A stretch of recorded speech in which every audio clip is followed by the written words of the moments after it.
Today, we're diving into, well, the pretty complex world of Nigerian politics, specifically Edo State and the very first days of a new administration there. We've got a couple of sources that really shed light on, how a new governor handles things, immediate problems, longer-term political moves, that kind of thing. Yeah, and our deep dive today, it's really about understanding the pressures, right? The different layers of decisions a new leader faces. You've got public perception, you've got advice coming in from, heavy hitters, all while big national events are happening too. We'll look at how this one governor, his actions, his intentions, how they're seen, and sort of the web of relationships that really shapes how things get done. Okay, let's unpack this then.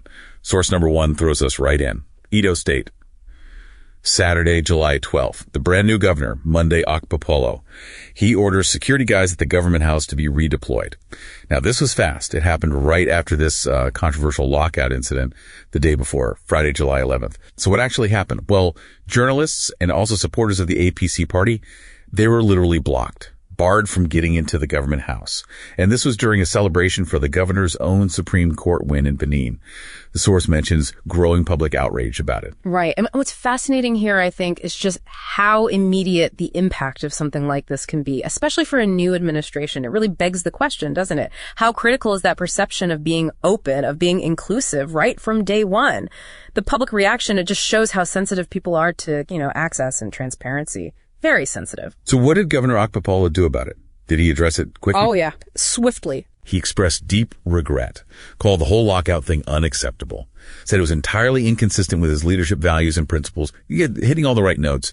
And he really pushed his commitment to open, inclusive governance, saying he holds the media, party supporters in the highest regard at all times. And if you connect that to the bigger picture, acting within a day like that, it really shows a clear effort to manage that perception, right? Show accountability.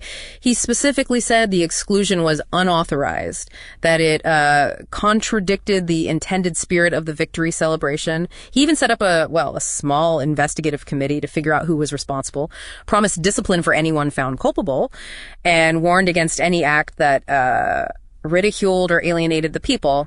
It's a strong message, no doubt, trying to control the narrative early. Okay, but here's where it gets really interesting, I think. While he's dealing with this immediate PR headache, this lockout thing, our second source shows he was also signaling something much more long-term, a bigger political play.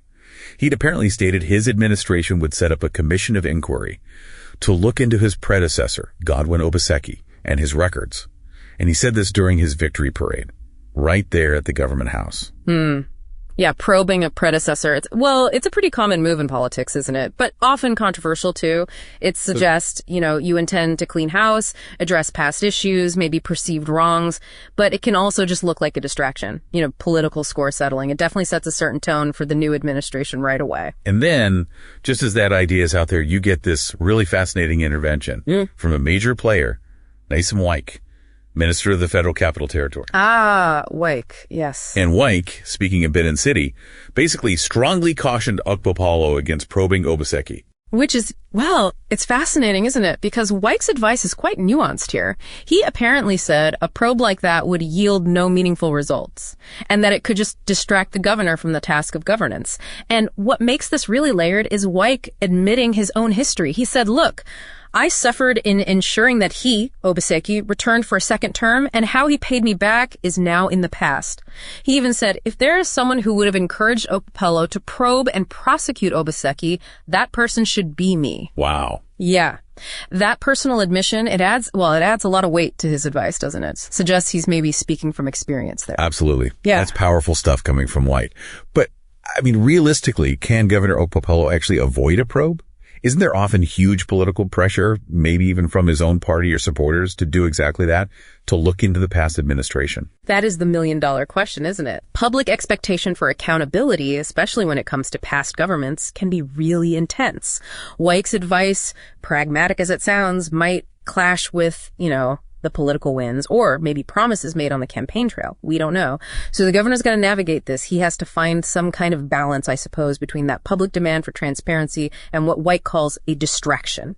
It's weighing the political points you might score from a probe against the very real risk of it just bogging down your whole agenda. Right. It really highlights that constant tension, doesn't it, between what's politically necessary or perceived as necessary and what's actually effective for governing. Right. And this whole discussion about political strategy, it connects to another layer of complexity during Wike's visit.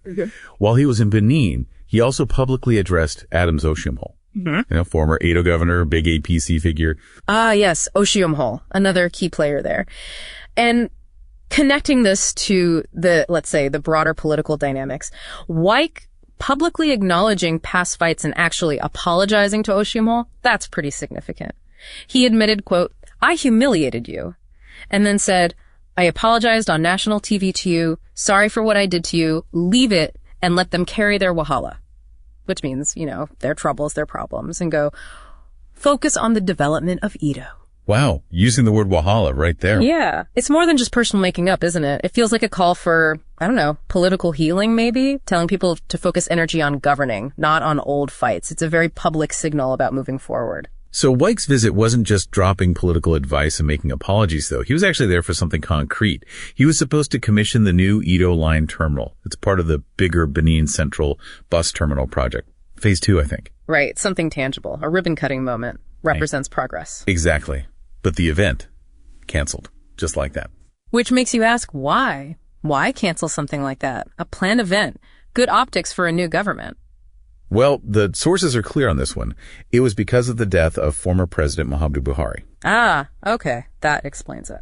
Yeah, so this completely unforeseen national event just immediately scrambled political schedules, shifted everyone's priorities. It really underscores how fast external factors, things totally outside a governor's control, can just change the whole landscape, right? Even affecting local stuff like a bus terminal opening. It's a stark reminder of just how fluid governance can be. So let's recap a bit. We've seen Governor Okpebholo dealing with that immediate PR crisis, the lockout, responding decisively. But at the same time, he's getting advice, kind of unsolicited advice maybe, on a huge political decision whether to probe Obaseki. And that advice comes from Nyesom Wike, who, as you said, brings his own complicated backstory to it. That's a lot to juggle right at the start. A huge amount. And all of this is happening against the backdrop of a major national event, the death of a former president, which just instantly resets the agenda, stops everything else. So the question that really jumps out is how all these different pressures with public image, political strategy, national mourning, how they all converge on a new leader. And what does that tell us about the kind of adaptability you need in these jobs? What stands out to you about how quickly a leader's plans just have to change? Yeah, it really makes you think, doesn't it? As you listening reflect on this deep dive, maybe consider that how fast a leader's focus has to shift from, internal political chess moves like a probe to sudden PR fires to these profound national moments. What does that tell us about just how fluid governance is? Yeah. And that constant, maybe high stakes need for adaptability, especially in a place as dynamic as Nigeria, makes you wonder,